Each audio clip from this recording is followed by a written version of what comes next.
Sejam todos muito bem-vindos a mais um mergulho profundo nos nossos materiais de hoje. Eu estou bem animado porque a missão que temos pela frente é explorar uma pilha bem densa e fascinante de estudos teológicos. É um material riquíssimo, com certeza. E é um prazer estar aqui para destrinchar isso com quem está escutando a gente. O prazer é todo meu. E para dar um panorama, temos aqui comentários bibliológicos bem pesados, transcrições de aulas preparatórias para pastores e bastante material de revistas da CPAD. Que, para contextualizar quem talvez não esteja tão mergulhado nesse universo, é a casa publicadora das Assembleias de Deus. Exatamente. Basicamente, é a principal voz da teologia pentecostal clássica no Brasil. Então, o peso doutrinário e a influência desses textos são, gigantescos. E o grande foco de toda essa papelada é uma figura exaustivamente debatida, o Espírito Santo. Sim, mas o que chama a atenção é que o material foge daquela visão mais clássica e passiva, aquela ideia de apenas um consolador. Isso. Eles focam na ideia do Espírito como o capacitador. É uma análise que vai muito além da ideia de regeneração ou daquela salvação inicial que a gente costuma ouvir. O que os autores detalham é uma força dinâmica, algo essencial para habilitar pessoas comuns a realizarem tarefas absolutamente extraordinárias na prática do dia a dia. E essa premissa de capacitação é justamente o que tira todo esse debate do campo puramente abstrato. Quando a gente mergulha nesses documentos, dá para notar que eles fogem naquela linguagem engessada, sabe? Nossa, sim. Eles trazem conceitos visuais muito fortes. O material tem desde análises meteorológicas sobre correntes de vento do Oriente Médio, até uma comparação quase cômica. Aquela da água parada, né? Essa mesmo. Uma analogia inteligentíssima entre a vida espiritual e um problema de saúde pública envolvendo dengue. É uma leitura instigante porque detalha a mecânica prática de como algo divino interage com a nossa limitação humana. Então, vamos destrinchar isso, começando pelo contexto histórico que os livros estabelecem. A gente sabe muito bem que no Antigo Testamento o acesso a essa presença divina era quase como um clube muito exclusivo. Um acesso bem restrito. Era algo pontual. Uma capacitação dada a líderes super específicos, como Gideão, os reis, Saul e Davi, e sempre para missões muito específicas. Era uma credencial temporária. Mas o material coloca um holofote enorme na profecia de Joel, como uma grande quebra de paradigma dessa história toda. O que é fascinante aqui é a brutalidade dessa ruptura de sistema. Joel profetiza isso cerca de 800 anos antes de Cristo, e ele faz isso num momento em que a nação de Judá estava colapsando. Secas, terríveis, pragas de gafanhotos devastando tudo. Exato. E no meio desse caos absoluto, surge uma promessa que soava absurda para a época. A frase, derramarei o meu espírito sobre toda a carne. Os comentaristas das revistas destacam com muita força a palavra hebraica original usada ali, que é bazar. Bazar. Isso. E essa palavra traduzida literalmente significa todos os seres viventes. Mas espera aí. Pensar em todos os seres viventes não soa um pouco contraditório com a ideia de que esse poder era algo rigorosamente exclusivo e focado? Dizer que a porta abriu para todos não transformaria isso num acesso, automático para qualquer pessoa? Essa é uma dúvida muito comum. E a grande sacada dos teólogos nesses documentos para evitar qualquer mal-entendido. O uso de bazar sinaliza uma democratização radical, sim, mas eles têm o cuidado cirúrgico de frisar que isso não é um universalismo cego. Ninguém recebe essa força dormindo no sofá de casa. De jeito nenhum. A promessa abrange todos os que invocam, aqueles que buscam ativamente essa conexão. A verdadeira revolução de Joel e o que as fontes celebram é que as barreiras de exclusividade social e de gênero caíram por terra. O texto bíblico faz questão de listar jovens e velhos, servos e servas. Exatamente. É a passagem de uma experiência que era elitizada para uma possibilidade coletiva e universal. Não importa mais se a pessoa é o rei coroado de Israel ou um camponês anônimo trabalhando no campo. A patente deixou de existir como pré-requisito. A porta da capacitação foi escancarada. E aqui é que a coisa fica realmente interessante. Porque se a porta foi aberta para toda a humanidade, O material de estudo traz um caso prático que muita gente simplesmente não para analisar. As fontes apontam que o próprio Jesus Cristo precisou passar por essa mesma porta de capacitação. Esse é um ponto central da doutrina deles. Eles batem muito na tecla de que, mesmo sendo quem era, ele não saiu operando milagres no minuto em que nasceu. Não transformou água em vinho na adolescência e nem foi encarar o deserto antes de ser publicamente cheio do Espírito no seu batismo lá no Rio Jordão. É uma tese teológica muito densa e os autores a defendem com uma base argumentativa fortíssima. A explicação é que, embora Jesus tenha sido gerado pelo Espírito e fosse totalmente sem pecado, ele assumiu a forma humana em sua plenitude. Com todas as limitações que a nossa natureza impõe. Os evangelhos relatam que ele precisou crescer em sabedoria, sentiu fome, cansaço. Mais do que isso, o texto enfatiza que, ao assumir a forma de servo, ele teve que aprender a obediência. O batismo no Jordão, então, funciona como marco zero. Perfeito. Foi a unção pública onde essa humanidade dele foi devidamente equipada com a ferramenta necessária para a missão que estava prestes a começar. E o início dessa missão envolve aquele contraste histórico que a gente conhece bem, entre o Éden e o deserto. Sabemos como a história do primeiro casal terminou, mesmo eles estando no conforto absoluto de um jardim perfeito. Foram enganados no conforto. Pois é, mas o que chama atenção no material é o foco que dão ao equipamento que Jesus, como o último Adão, precisou usar nas durezas do deserto. Qual é o argumento principal dos estudiosos sobre a ferramenta necessária para vencer naquele ambiente hostil? O argumento central gira em torno de uma palavra grega que muda toda a perspectiva do texto. A palavra é dynamis. A missão de Jesus, segundo os autores, era muito clara, que era desfazer as obras do diabo. Ele estava ali para reverter a queda que aconteceu lá no Éden. Só que para fazer isso no deserto, sofrendo com privação, não bastava só ter uma intenção boa. Ou uma resistência passiva. Dynamis é traduzido na nossa Bíblia como virtude ou poder, mas a raiz etimológica real da palavra significa poder em movimento ou energia operante. Então a ideia não é de um escudo de proteção, mas de um motor potente, algo que gera movimento. Uma excelente analogia. É um motor que exige ação. A argumentação dessas apostilas é que curar, libertar pessoas e confrontar as trevas exigia essa dynamis. Era uma força ativa. Sem esse poder em movimento operando concretamente através da humanidade de Jesus, a missão terrestre simplesmente não poderia ser completada. E toda essa dinâmica do motor, dessa energia operante, levanta a questão óbvia de como isso chega ao resto da comunidade. O que nos leva ao evento em que essa dynamis é finalmente distribuída, o Pentecostes. O grande divisor de águas. Nós conhecemos a descrição dos sinais visíveis e audíveis, o vento forte e as línguas de fogo. Mas os textos que estamos analisando deram uma guinada maravilhosa para a poesia. Eles puxam uma analogia do livro de Cantares de Salomão, descrevendo a igreja como um jardim fechado. E dizem que esse jardim clama por dois ventos distintos para funcionar. Como os autores decodificam essa botânica meteorológica? Essa é, sem dúvida, uma das metáforas mais ricas do material. Os sinais do Pentecostes têm propósitos claros. O fogo, na teologia deles, simboliza o processo rigoroso de purificação e consagração. Mas a lupa dos comentaristas é colocada sobre o vento. O som contínuo. Isso. O som contínuo do vento representa a presença criadora, a própria respiração divina. Em Cantares, esse jardim fechado, que representa a igreja, precisa do primeiro vento, que é o vento norte. O texto pontua que esse vento vem lá da região do Monte Hermon. Porque um vento frio e cortante do norte é a primeira coisa que um jardim precisa. Porque ele faz o trabalho sujo e pesado.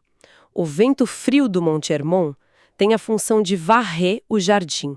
Ele limpa as plantas, retira as folhas mortas, queima as impurezas superficiais com a baixa temperatura e traz um frescor de vida. Uma limpeza profunda. Exato. Na analogia doutrinária da CPAD, esse vento norte representa a obra inicial da salvação e da regeneração. Eles chamam de o sopro da vida. Ele purifica o terreno humano e o prepara. Só que um jardim limpo e gelado não é exatamente um lugar que exala perfume. O terreno está pronto, mas as flores não abrem. É aí que o texto introduz a necessidade vital do segundo vento. De onde ele vem e qual é o papel dele. Aí entra o vento sul. Geograficamente, é uma corrente de ar quente que sobe lá da direção do Egito, e na botânica do Oriente Médio é justamente esse calor intenso e contínuo que amadurece os frutos É o ar quente que faz a seiva correr. e faz as árvores destilarem seus aromas mais fortes. Então, se o vento norte é a salvação, que limpa a casa, o vento sul representa o batismo com o Espírito Santo, o sopro de poder. A união perfeita. Os dois ventos trabalhando juntos pegam essa igreja que antes era apenas um jardim fechado e tímido e a transformam num ambiente capaz de exalar o bom cheiro de Cristo, para muito além dos seus muros. Eles passam de observadores para testemunhas ativas. É uma mudança de postura brutal. E, além de toda essa beleza poética dos ventos, as transcrições de aula vão fundo no vocabulário grego para explicar essa transformação. Eles citam que o revestimento de poder vem do verbo endinho e apontam que a evidência inicial disso foi o falar em outras línguas, usando o termo heterans glossis. O que traz uma precisão técnica muito interessante. O que esses termos trazem de novo para nossa compreensão prática? Eles mudam a nossa forma de enxergar o evento. Endinho é um verbo com origem militar. Significa literalmente vestir-se como uma armadura. Quando os professores usam essa precisão linguística, eles estão reforçando que a teologia clássica não enxerga essa experiência como um transe místico sem propósito. Ou uma emoção passageira de fim de semana? De forma alguma, é um equipamento militar sendo entregue para um trabalho pesado e cheio de atritos. A armadura protege e capacita para o confronto. E as línguas, as heterais glossais, entram na teologia deles como uma evidência física imediata. O recibo de que o indivíduo vestiu essa armadura. Isso. É a demonstração visível de que a pessoa cedeu o controle e agora opera sobre uma nova direção, impulsionada por uma força que vem de fora para dentro. Mas a gente sabe que qualquer armadura, por melhor que seja, pode enferrujar se ficar jogada num canto. E é aqui que os apontamentos pastorais trazem uma das comparações mais inusitadas dessa análise. Em uma das aulas transcritas, o professor usa a figura da água parada, e do nada puxa uma conexão direta com o mosquito da dengue. Sim, ele traz o debate direto para o campo da saúde pública. Comparar a vida espiritual com um foco de dengue é genial, mas também soa como um alerta bem duro. Como essa dinâmica da água parada se aplica ao que estamos discutindo? É uma metáfora muito crua, muito brasileira e cumpre perfeitamente o seu papel didático. A tese central ali é defender a necessidade inegociável do que o meio evangélico chama de óleo fresco, que é a renovação contínua.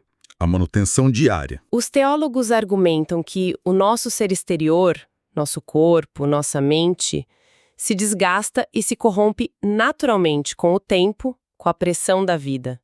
É inevitável. Por isso, o interior exige uma manutenção constante. A ideia é que, se falta esse fluxo contínuo, a pessoa deixa de ser um rio de água viva. E passa a ser só um balde de água estagnado. Exato. E como a metáfora alerta, a água parada apodrece e atrai doenças mortais para o ambiente. Definitivamente, ninguém quer ser o foco de infecção da sua comunidade. O material até exemplifica essas doenças espirituais de forma bem cirúrgica, usando as cartas enviadas às 5 igrejas lá no livro do Apocalipse, certo? Sim, eles usam os textos do Apocalipse como diagnósticos clínicos. Pega um exemplo da igreja de Éfeso, que a Bíblia diz ter perdido seu primeiro amor, aquele frescor inicial, ou o caso da igreja de Laodiceia, que se tornou morna. Uma mistura que não era nem fria nem quente. O objetivo dessas citações é sublinhar que a estagnação não é apenas um período de descanso, é uma falência letal de propósito. Uma fé que não se move é uma fé que adoece quem está em volta. E, por falar em buscar essa renovação, a gente precisa entrar num ponto de grande tensão abordado nos textos. E aqui, mantendo uma postura estritamente neutra e jornalística, é preciso destacar que as fontes fazem críticas severíssimas a certas formas modernas de buscar esse frescor. Sim, há uma condenação forte a certos movimentos modernos. Eles citam nominalmente, por exemplo, o fenômeno da Bênção de Toronto, lá de 1994, que ficou famoso por manifestações como risos incontroláveis e reações físicas bem atípicas. O texto é de fato implacável com esses movimentos. Eles usam palavras bem fortes, descrevendo essas práticas como espúrias e como falsos ensinos. É importante entender o contexto institucional dessas afirmações. Claro, para a teologia pentecostal clássica da Assembleia de Deus, a única e verdadeira nova unção amparada pelo texto bíblico é algo muito mais disciplinado. É a simples renovação espiritual diária, baseada na vida ética, na santidade. Eles rejeitam de forma absoluta qualquer inovação performática que fuja da estrutura bíblica tradicional. E isso levanta uma questão importantíssima sobre como as instituições religiosas funcionam na prática. Como assim? Quando lemos esse tipo de repúdio tão formal, percebemos que esse material atua não apenas como educação teológica, mas como uma ferramenta de demarcação de fronteiras. Uma linha na areia. Ao definir com rigor o que é a atuação correta do espírito delimitando o que deve ser algo estruturado e voltado para a utilidade, eles acionam uma espécie de sistema imunológico doutrinário. É uma forma de proteger a identidade da congregação contra o que os líderes consideram desvios perigosos ou meros espetáculos emocionais. O que faz todo sentido dentro da lógica que construímos. Se a armadura é para batalha, fazer show de malabarismo com ela não ajuda em nada. Exatamente. Então, o que tudo isso significa na prática? Nós chegamos ao grande desfecho da intenção dos textos, que é a distribuição dos dons. O material martela a ideia de que todo esse poder, toda essa água que precisa fluir, tem um objetivo extremamente funcional. Para que servem esses dons? A utilidade é o coração do assunto. O material explora isso desmembrando o conceito de dons através da palavra grega charismata, que quer dizer graças ou presentes dados de forma imerecida. Charisma. Isso, e eles casam isso com o termo diaérese, que significa diversidade e distribuição inteligente. A ênfase que os autores dão é que esses dons são ferramentas de trabalho fornecidas para a edificação de toda a comunidade. Não são troféus de santidade. De jeito nenhum. Não são medalhas para ostentação pessoal no púlpito. Quem recebe um tipo de dom não se torna espiritualmente superior a quem tem outro. Ambos são apenas engrenagens complementares que precisam funcionar juntas. Tem uma descrição muito bonita no meio dos comentários mostrando como as três pessoas da Trindade atuam nessa dinâmica. Eles descrevem isso quase como uma linha de montagem perfeita, como essas responsabilidades são divididas. É uma engenharia divina, muito organizada. O texto explica que o Espírito Santo é quem funciona como o distribuidor das ferramentas, entregando conforme a capacidade e a necessidade. O Filho atua como gestor geral. Ele dirige os ministérios e indica os lugares onde esses dons precisam ser aplicados. E o Pai? O Pai é a fonte de energia. Ele é quem opera os resultados práticos dessa força na vida das pessoas tocadas. É uma cooperação total. Mas, como em toda cooperação que envolve a humanidade, existem gargalos. A linha de montagem esbarra nas nossas falhas. Por isso, os textos emitem dois alertas muito sérios sobre os riscos de lidar com essas ferramentas. Sim, perigos reais na visão deles. O primeiro é a soberba, a armadilha de um indivíduo começar a achar que o dom brilha por causa dele. O segundo risco é a negligência, o medo ou a preguiça que fazem a pessoa enterrar o talento. E para explicar como se defender disso, os teólogos trazem uma analogia fantástica com o direito civil. Como funciona essa comparação com a doação legal? É um paralelo muito inteligente. No mundo jurídico, para que uma doação seja concretizada e tenha validade legal, não basta que uma pessoa queira dar um bem, o donatário, a parte que vai receber, precisa expressar formalmente que aceita aquilo e precisa demonstrar zelo pelo bem adquirido. Uma responsabilidade contratual. Graça exige a liberação gratuita de quem a dá, mas cobra uma aceitação responsável e uma manutenção zelosa de quem a recebe. A lógica é que, se o recebedor for negligente ou usar aquilo de forma egoísta, o doador tem todo o amparo legal para revogar e recolher aquela dádiva. Isso joga uma tonelada de responsabilidade no colo de todo mundo. O poder é gratuito, de acesso democratizado desde Joel, mas carrega uma exigência altíssima de administração. A pessoa recebe a semente de graça, mas o suor para arar a terra é dela. É o equilíbrio entre graça e responsabilidade. Para a gente tentar amarrar todos os pontos dessa nossa jornada intelectual que a pilha de revistas e aulas de hoje nos proporcionou, nós partimos das raízes do hebraico, com a palavra bazar, entendendo como um monopólio espiritual foi quebrado. Passando pela necessidade de capacitação do próprio Jesus no deserto. Vimos que a dinamis foi essencial para enfrentar as hostilidades. Passamos pelas aulas de botânica sobre a importância de unir o vento que limpa com o vento que amadurece. E tomamos um susto com a metáfora sanitária da água parada. Que adoece o ambiente, verdade. E chegamos finalmente na sala de contratos da distribuição dos dons, entendendo que toda ferramenta exige uso responsável e foco no próximo. Se conectarmos isso a um panorama mais amplo, a grande conclusão que salta aos olhos nessas páginas é que qualquer tentativa de viver uma fé estática e puramente contemplativa entra em choque frontal com a natureza do material estudado. É uma fé de movimento. O espírito age em movimento. Onde quer que se permita a estagnação, seja por conforto ou medo de usar os dons, o projeto original vai à falência. A força divina descrita aqui arranca a pessoa da arquibancada e a empurra para a quadra, obrigando a interagir com a dor e a necessidade da comunidade ao redor. Pensa bem, isso deixa a gente com um pensamento final que dá um belo nó na cabeça.